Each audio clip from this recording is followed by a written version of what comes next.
training from the Kung Fu master, the old Sifu, and eventually become the greatest warrior who ever lived, taking his revenge in incredible fight sequences and returning home victorious.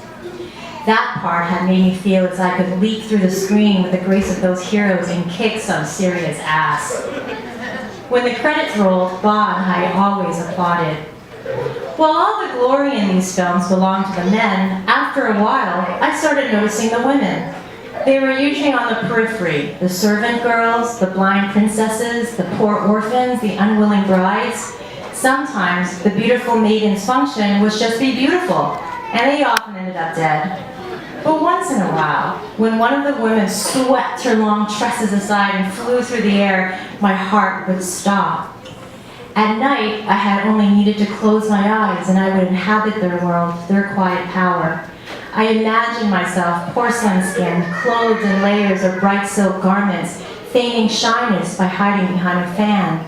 The next moment, I yelled a battle cry and pointed to an opponent for offending my dignity.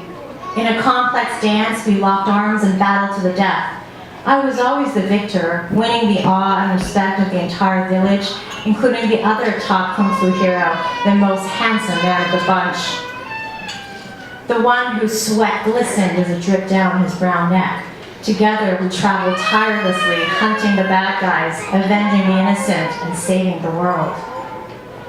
When I was in grade 11, we got our first VCR.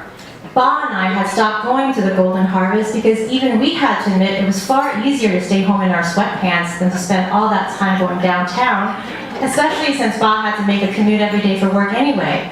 But Sunday afternoons had remained our time. During the week, he would pick up armloads of Hong Kong videos in a store on Sedona Avenue, and we would camp out all afternoon. One afternoon, by the third movie, I got annoyed.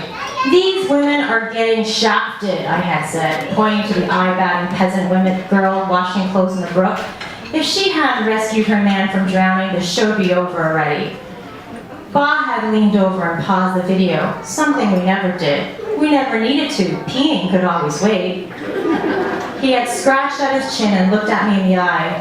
"One day, Miramar," he said, "you should write these stories from the side of the women. Make the world know how powerful they are, like you." I had been mortified when my eyes welled up. Ba could always see through me, even as I tried to hide from myself. I had lived my gung-ho Canadian life in a timid shell. I had found shelter in the safety of our house, tucked my dreams inside these movies, and wished I were relevant while I hid in the shadows of my life. I had liked believing that deep within, I was capable of everything I wanted, but at the same time, I had no idea how to be that person. I thought I still had time to figure it all out.